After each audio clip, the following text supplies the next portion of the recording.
बिस्मिल्लाहिर्रहमानिर्रहीम। अस्सलाम वालेकुम सेकंड ईयर ऑनलाइन क्लासेस में आपको खुशामदीद।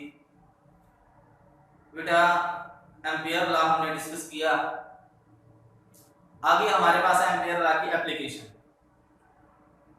हम फील्ड को देखेंगे, करंट कैरिंग सोलिनॉइड और सोलिनॉइड के अंदर इनसाइड द सोलिनॉइड एक करंट कैरिंग सोलिनॉइड है हमारे पास, तो उसके अंदर हमारे पास मैग्नेटिक फील्ड क्या होगा, कैसे होगा, उसकी वैल्यू कैसे होगी, उसके लिए हम एक रिलेशन ड्राइव करें। सोलिनॉइड, सबसे पहले वर्ड है सोलिनॉइड। सोलिनॉइड होगी तो उसके अंदर हमारे पास मैग्नेटिक फील्ड होगा। सोलिनॉइड क्या होती है? सोलिनॉइड होती है कि एक टाइटली बाउंड सिलेंड्रिकल कॉइल होती है। सपोज दैट आपके पास वायर है, उसको आपने टाइटली बाउंड कर दिया और वो एक सिलेंड्रिकल कॉइल की शक्ल इख्तियार कर ली है, तो हम उसको सोलिनॉइड बोलते हैं। और उसी सोलिनॉइड को आप क्या करेंगे, बैटरी के पॉजिटिव और नेगेटिव टर्मिनल के साथ अटैच कर दें, तो उसके अंदर से करंट पास होना शुरू हो जाएगा। जैसे ही उसके अंदर से करंट पास होना शुरू होगा तो उसके अंदर मैग्नेटिक फील्ड प्रोड्यूस हो जाएगा। तो मैग्नेटिक फील्ड के अंदर आप कोई एक लूप रख दें, तो उस लूप के अंदर हमारे पास क्या चेंजिंग आएगी, वो ये चीज हम डिस्कस करेंगे। तो हमारे पास ये एक सोलिनॉइड है, ठीक है, और इनसाइड द सोलिनॉइड ये एक मैग्नेटिक फील्ड दिखाया गया। Inside the solenoid magnetic field दिखाया गया। सपोज दैट, और ये जो हमारे पास इनसाइड द सोलिनॉइड है, मैग्नेटिक फील्ड स्ट्रांग होगा आउटसाइड द सोलिनॉइड। हमारे पास जो मैग्नेटिक फील्ड की वैल्यू होगी वो सोलिनॉइड के अंदर की तरफ वो ज्यादा स्ट्रांग होगी as compared to the outside the solenoid. So ये सपोज दैट हम एक यूनिफॉर्म मैग्नेटिक फील्ड ले लेते हैं और सोलिनॉइड के अंदर, और इसके अंदर हम एक लूप रखते हैं।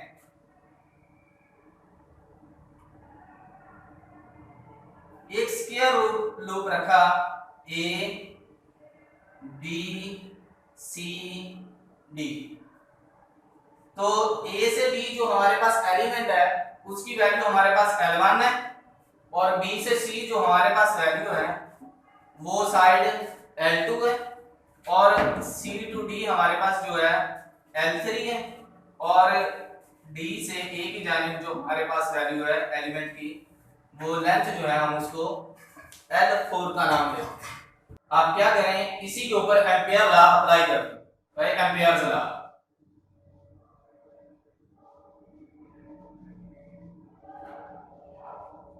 एम्पियर लॉ आपके पास क्या है, I summation I varies from 1 to n into B dot del L is equal to mu naught multiplied by current enclosed multiplied by current enclosed।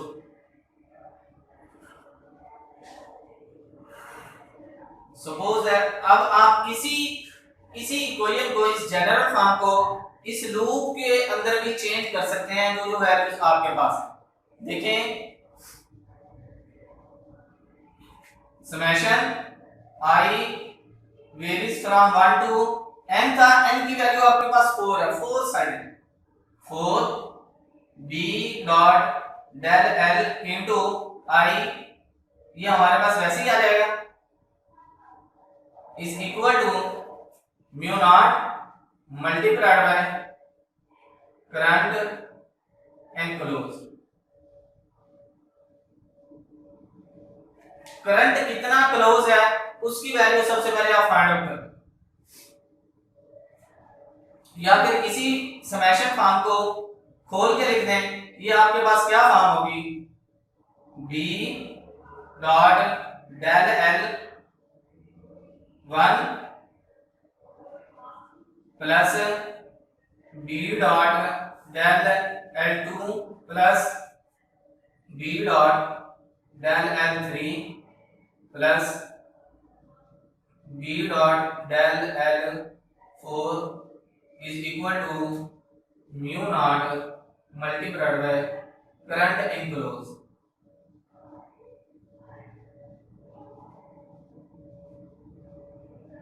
Current कितना करो। दिस इज इक्वेशन नंबर 1, इसको 1 का नाम दे दो। इसके अंदर आपने इस एलिमेंट की वैल्यू भी निकालनी है, इसकी दूसरे की, तीसरे और चौथे की, चारों की वैल्यू निकाल के इसके अंदर पुट कर दें और करंट कितना क्लोज है इसके अंदर। सबसे पहले करंट की वैल्यू देख लें।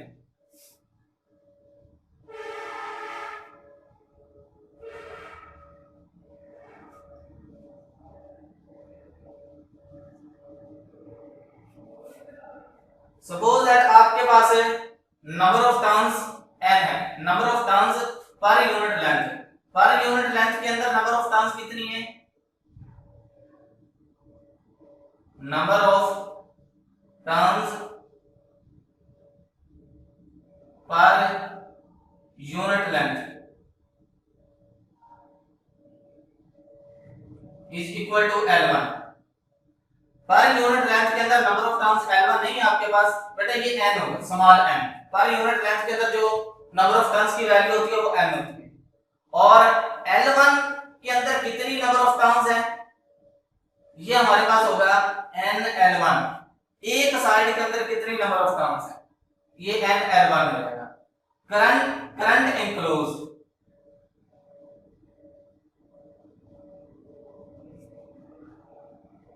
करंट कितना इसके अंदर क्लोज है,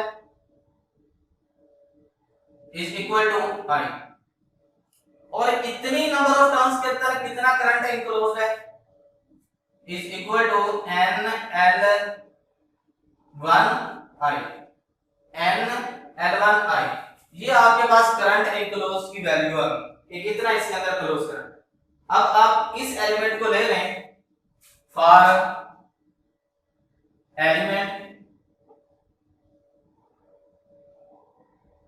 ए बी आपके पास एलिमेंट क्या है, b dot del L1 is equal to b as it is, और डेल L ये साइड है L1 डॉट प्रोडक्ट है cos ऑफ थीटा। अब इसके अंदर देखें थीटा कितना बना है आपके पास, फील्ड की डायरेक्शन भी यही है और आपके पास एरिया की डायरेक्शन भी यही है। So theta is equal to 0 degree, so cos 0 is equal to 1। So हमारे पास BL1 मैक्सिमम वैल्यू आ गई। साइड 2 के लिए देख लें, फॉर साइड BC या एलिमेंट BC, ये आपके पास क्या होगा, b dot del L2 is equal to BL2 cos 90 degree. ये देखें ये साइड आपके पास जो है ये फील्ड के परपेंडिकुलर है, परपेंडिकुलर के अंदर एंगल हमारे पास 90 डिग्री होता है और cos 90 हमारे पास 0 होता है। इसी तरीके से आपके पास जो साइड होगी DC वो भी आपके पास 0 होगी, क्योंकि ये दोनों हमारे पास पैरेलल है और इसका मतलब है कि DC जो साइड है वो भी आपके पास परपेंडिकुलर है। So b dot del L2 is equal to b dot del L4, ये दोनों बराबर है, इज इक्वल टू 0। अब आपके पास एक साइड बच गई, side CD L3 for element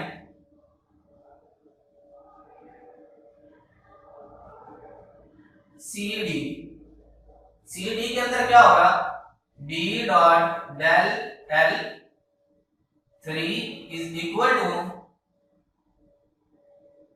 ये साइड आपके पास वैसे ही फील्ड से बाहर, देखें आउटसाइड का फील्ड है और आउटसाइड का फील्ड जो आपके पास है वो वेरी वेरी बिग है। तो हमारे पास ये वैसे ही साइड 0 हो जाएगी। L1 की वैल्यू आ गई, L2 L3 और L4 चारों वैल्यूज आ गई। Putting all values in equation number 1, put in equation 1, equation 1 के अंदर तमाम की तमाम वैल्यूज पुट करना है। ये हमारे पास क्या बनेगी, b dot del L1, del L1 की वैल्यू हमारे पास ये हमने निकाली b L1 plus L2 L3 और L4 की वैल्यूज हमारे पास 0 है, is equal to mu naught multiplied by enclosed current enclosed, और करंट एनक्लोज्ड हमारे पास कितना है n L1 I, n L1 I, so B L1 is equal to mu naught n L1 I, L1 से cancel out, so B is equal to mu naught n I